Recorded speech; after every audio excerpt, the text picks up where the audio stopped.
रात के 2:30 बज रहे थे।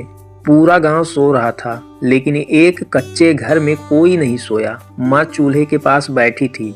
उनके दोनों आंखों से आंसू गिर रहे थे। पापा बाहर आंगन में बैठकर सोच रहे थे। उनके चेहरे पर खामोशी था और उसी घर के कमरे के एक कोने में एक छोटा सा बैग रखा था। अगर सुबह वो बैग उठ गया तो घर सूना हो जाएगा, और अगर वो बैग यहीं रह गया तो एक सपना यहीं पर दम तोड़ देगा। उनकी हालात बहुत ही खराब चल रहे थे। घर में पैसे नहीं थे, लेकिन उनका एक बेटा था जिसका नाम अमर था। वो गांव के सरकारी स्कूल में पढ़ता था। उसके पास पुरानी कॉपी, टूटी हुई पेंसिल, लेकिन उस लड़के की आंखों में बड़े सपने थे। मास्टर जी अक्सर बोला करते थे उसके मम्मी पापा से कि इस लड़के को पटना भेज दो, ये लड़का पढ़ने में होशियार है, गांव में रहेगा तो बर्बाद हो जाएगा। उसकी माँ हर बार चुप हो जाती थी और उसके पापा कहते थे देखा जाएगा, पर सच तो ये था कि देखने के लिए उनके पास कुछ था ही नहीं। एक दिन अमर मम्मी पापा को बात करते हुए सुन लिया। माँ बोली, पटना अगर भेजोगे तो हम लोग खाएंगे क्या? उसके पापा ने भारी आवाज में कहा, अगर नहीं भेजे तो वो भी हमारी तरह ही मेहनत मजदूरी करेगा।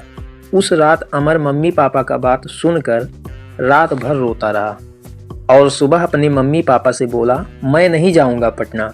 उसकी बात सुनकर माँ की आंखों में आंसू आ गया, लेकिन उसने कुछ नहीं कहा। दूसरे दिन उसके पापा अपनी सबसे कीमती चीज बेच दिए।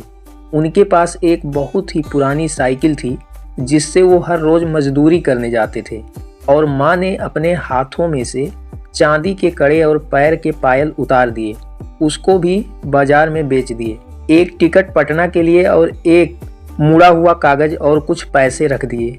उस लड़के ने कागज खोला और देखा, उस पर लिखा था, बेटा हम गरीब हैं, लेकिन तुम्हारा सपना हम गरीब नहीं होने देंगे।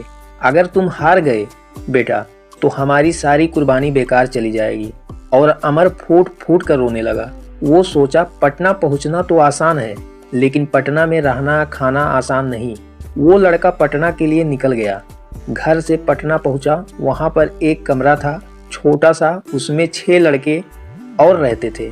एक ही बल्ब था, एक ही पंखा, एक ही चारपाई। कई बार तो वो खाना भी नहीं खा पाता था।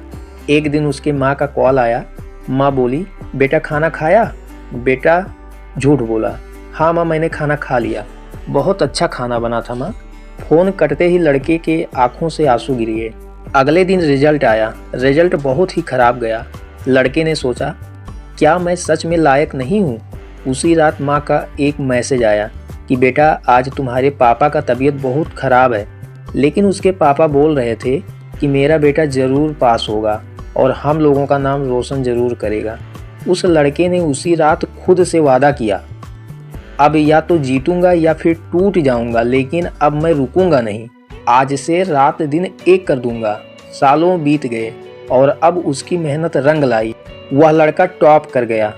जब वह लड़का घर लौटा तो उसकी माँ ने पहली बार खुशी के आंसू निकाले और उसके पापा ने कहा, आज मेरा सीना चौड़ा हो गया। अगर आपके माता पिता गरीब हैं तो एक बात याद रखना मित्र, उन्होंने अपनी पूरी जिंदगी सस्ती रखी है ताकि तुम्हारे हर सपने महंगे हो सके। कभी हार मत मानना, कोशिश करते रहना मित्र, क्योंकि किसी माँ ने अपने कड़े उतारे हैं और किसी पिता ने अपनी साइकिल बेची है सिर्फ तुम्हारे भविष्य के लिए, ताकि तुम एक सफल आदमी बन सको। ये स्टोरी आपको पसंद आई हो तो लाइक, सब्सक्राइब और शेयर जरूर करना। धन्यवाद।